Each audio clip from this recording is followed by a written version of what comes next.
and welcome to the Campus Technology Insider Podcast. I'm Rhea Kelly, Editor-in-Chief of Campus Technology and your host.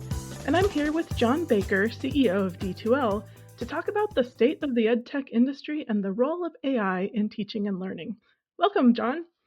Thanks, Rhea. Looking forward to the conversation today.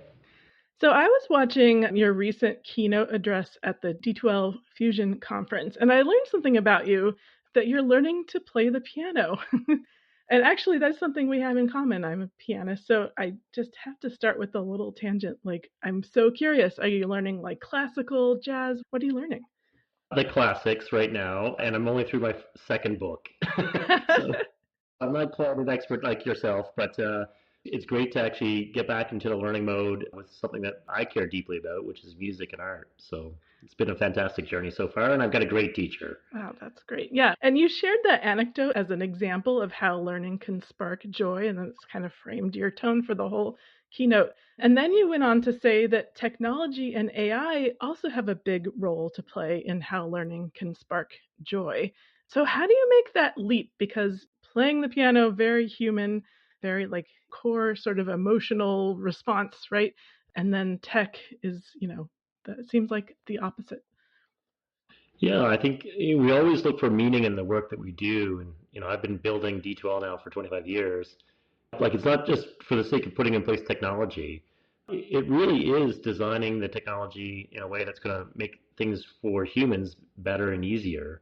If we can automate something or we can make an experience better with technology so that we can foster this human connection, that's the real aim. And so it's not about technology for technology's sake. It's about putting in place these systems to really spark learning, spark connection, spark that human endeavor of learning. One of the things you said was that AI should be part of every learner's journey. So can you talk more about that? Well, yeah, I think if you think about learning today, a lot of the work that we're doing is introducing these AIs into the learning platform to really support both the faculty and the student.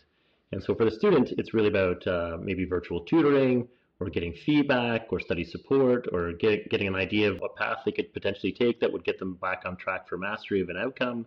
It's really around connecting the dots.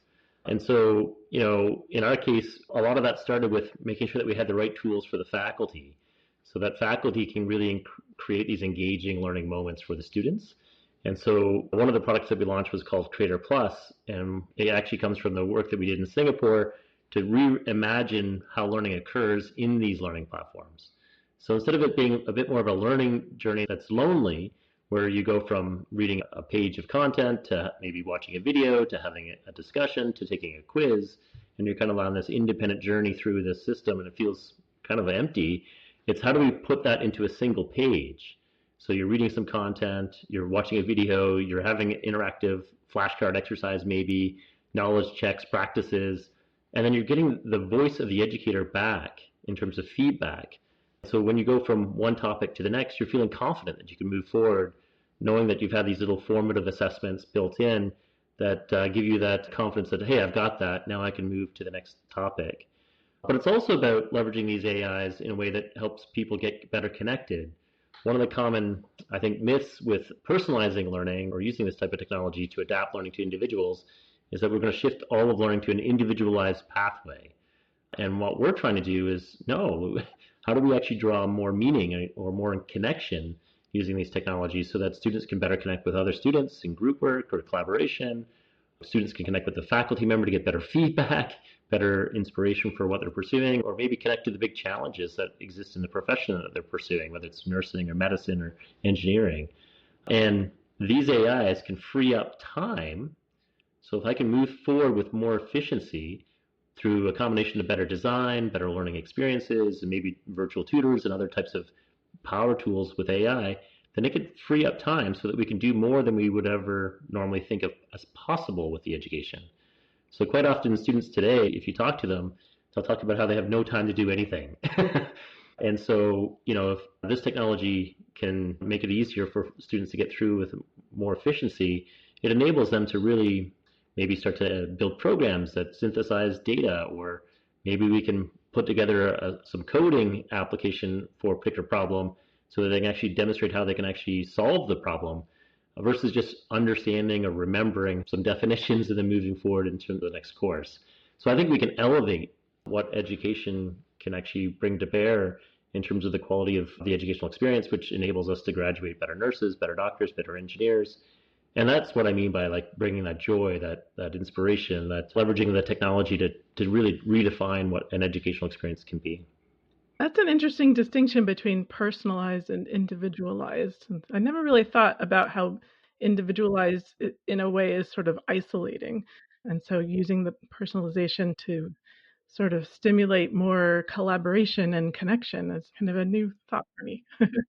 Yeah, when most people say personalizing education, what they're really saying is individualizing it. And I think that's a lonely journey through the educational experience. And there's no reason why we shouldn't have some of that in learning, just like we should have some video and some content that's more written. But if we can help students get connected, so one real simple example in our learning platform is you can mention somebody. And so if you're having a discussion, you can John Baker, and all of a sudden now I'm alerted to someone discussing something that might be relevant for me to pay attention to.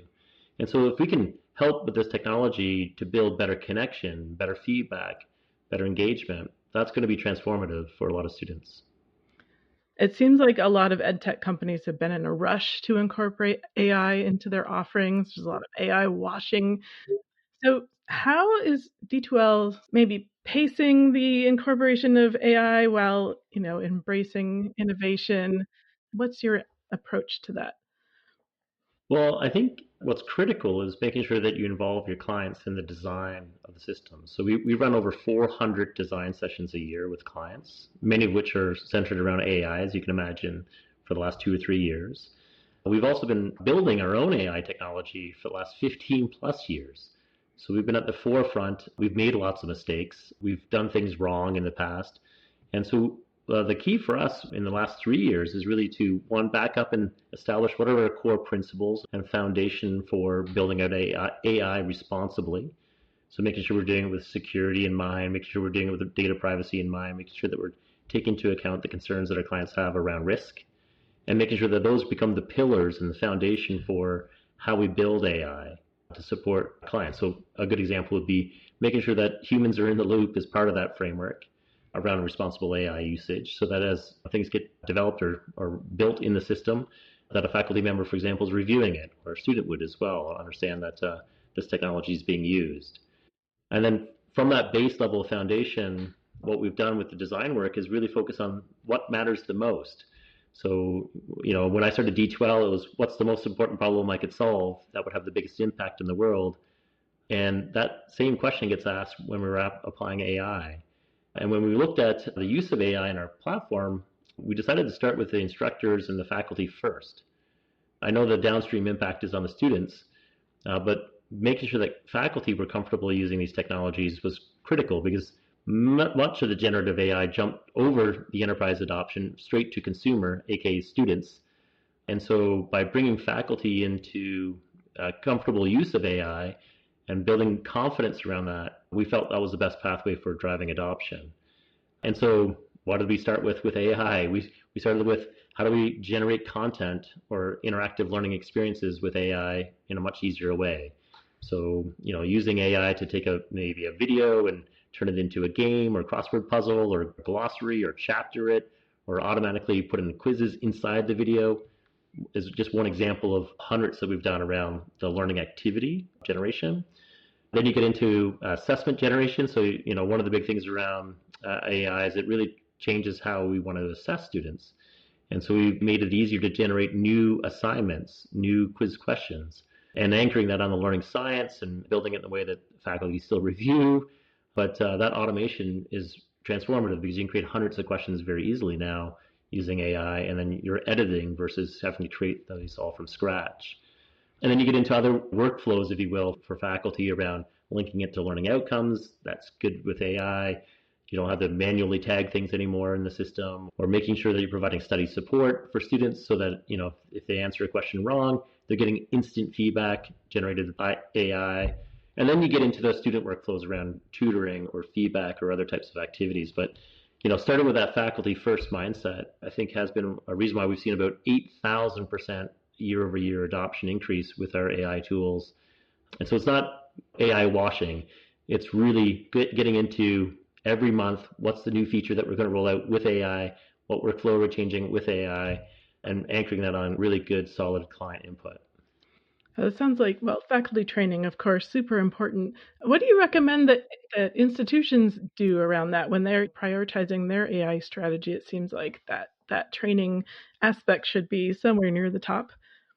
Well, I think there's really 5 key swim lanes for institutions. One is identifying the risks and tackling that through policy change. So how do we want to set up the AI policy or frameworks for the university? 2, it's also around this research agenda. So there's an impact to the scholarship of teaching and learning with this new technology. So how does this change assessment? How does this change how do we want to tutor? How does this change how we want to learn? And so there's a need to pull together that research or even do research in this particular area. That then informs curriculum. How do we teach students in this new AI era? How's this going to change computer science, engineering, marketing, nursing, medicine?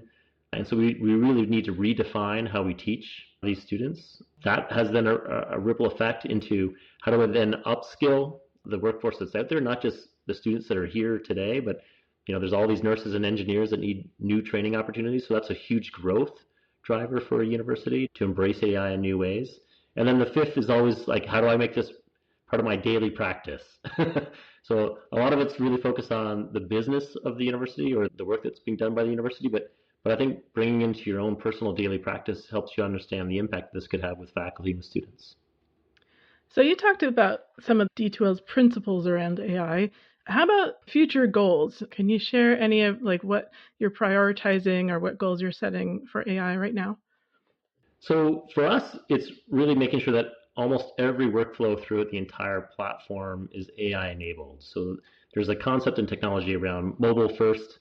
You probably heard that in the past. Now there's AI first. And I want to be clear on that. It's not about putting AI or the technology first and foremost.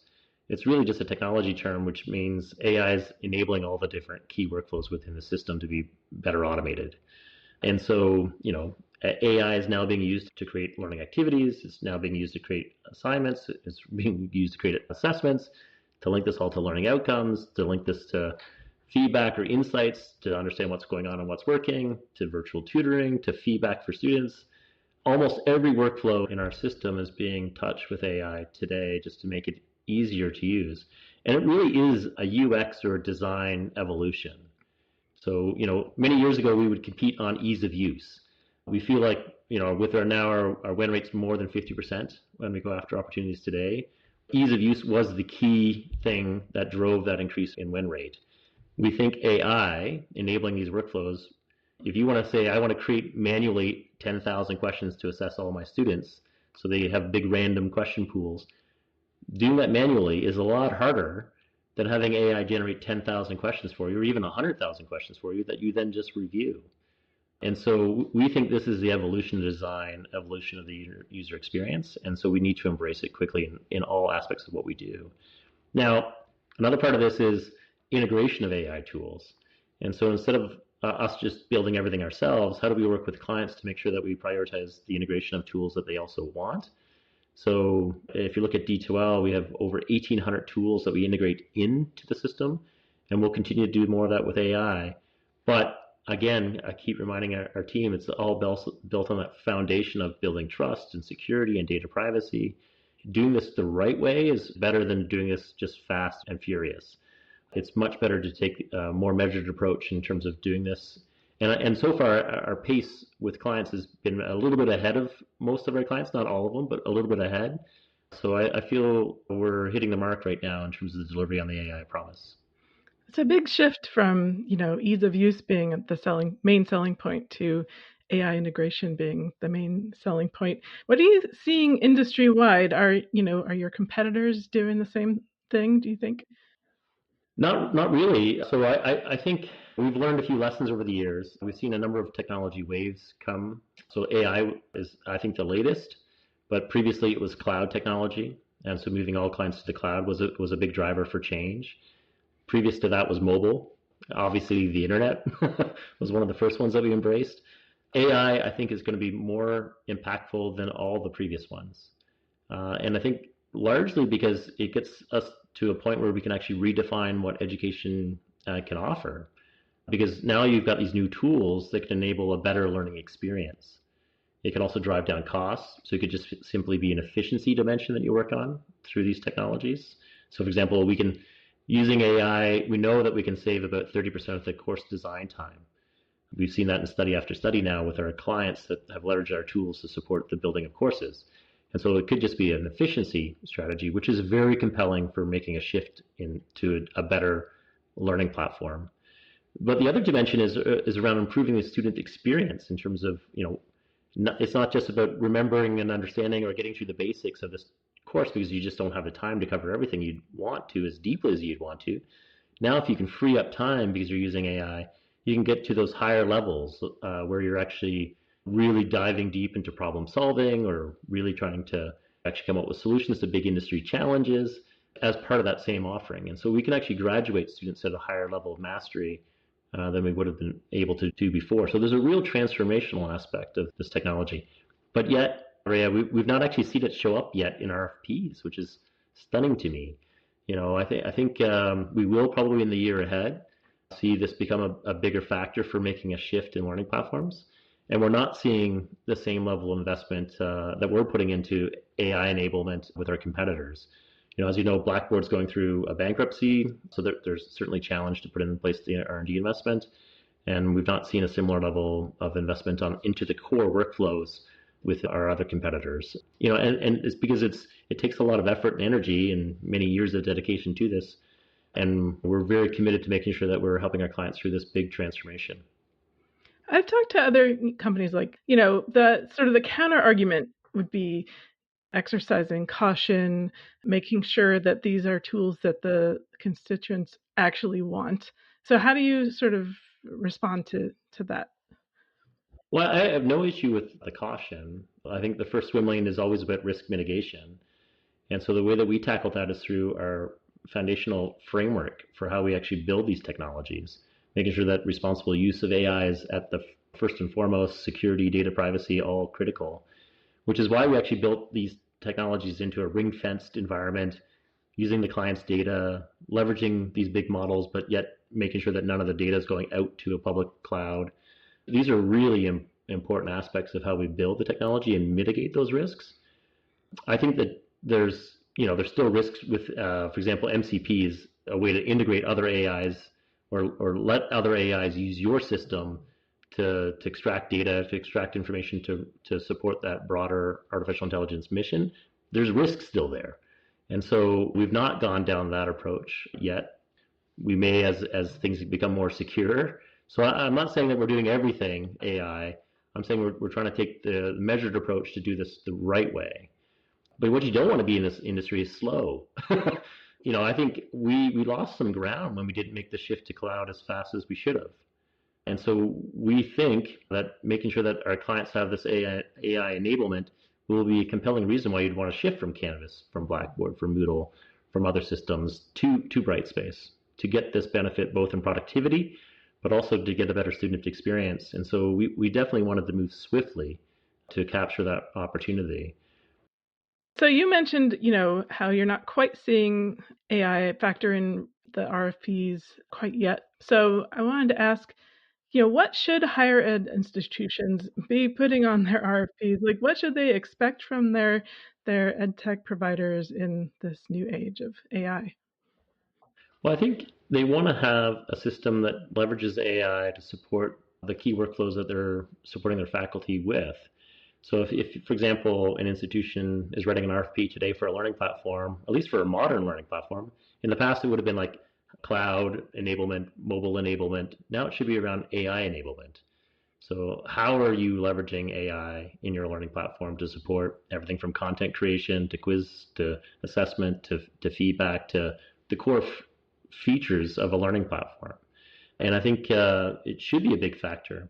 The other way to think about it is it could also just be a way to contribute to the ease of use of these learning platforms. So if you've got a tool that, for example, if you're looking at a feature bake-off or a comparison, hey, you've got a quizzing tool with AI and a quizzing tool without AI.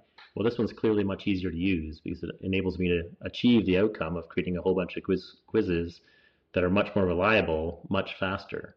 And it could be that ease of use rating without actually having to change the RFP itself.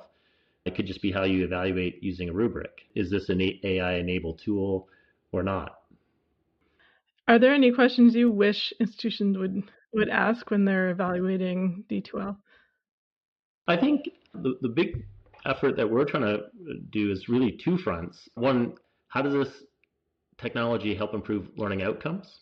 So are we going to see better retention, better student engagement, better productivity, better growth because we're able to do things to open up new markets like workforce upskilling as an example? So thinking about these learning platforms not just as a way to support the on-campus learning, but to support all modalities of learning, on campus, online, staff professional development, workforce upskilling, versus it just being sort of more of a siloed approach. That's probably the first and foremost. And then second, are we getting a partner here? When we typically buy these technologies, it's really around, are we supporting the clients for today, or are we wanting to sign up a partner for the next 5 to 10 years, and really understanding what the roadmap is, what the trajectory of that roadmap has been. Have they really been an innovator in this space? Are they delivering on their promises? What's the client experience going to be like? What's the support going to be like? All of these are critical in terms of making sure you got the right partner, not just for today, but for long into the future. And then third is around the innovation. I really think learning innovation is critical, built on really good learning science.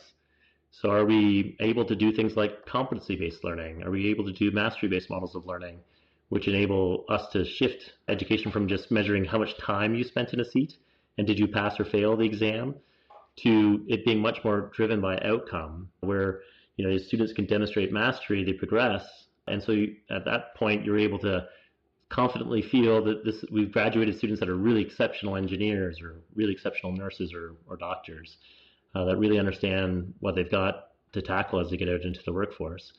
Building that whole big knowledge graph, if you will, that they're going to need to tackle the problems of the future. And so I think we can think about these technologies much more strategically than we did in the past, where it was really just a website management tool or a spot to put up your syllabus. These are much more strategic now for the university or for the college, and I hope we see more of that type of engagement with clients in the future. I like that. Are you getting a partner and are you getting an innovator? Yeah. You need that today, especially as you go through change and disruption, because every industry is going to go through transformation with AI, just like every industry went through transformation with cloud or mobile. This is, I think, bigger. And so having the right partner to support the next 5 years, I don't think has mattered more. All right, well, that is a great place to leave it. Thank you so much for coming on. Thanks, Rhea. Thanks for all the work that you do, and look forward to talking to you again. Thank you for joining us. I'm Rhea Kelly, and this was the Campus Technology Insider Podcast. You can find us on all the major podcast platforms or visit us online at campustechnology.com/podcast. Let us know what you think of this episode and what you'd like to hear in the future. Until next time.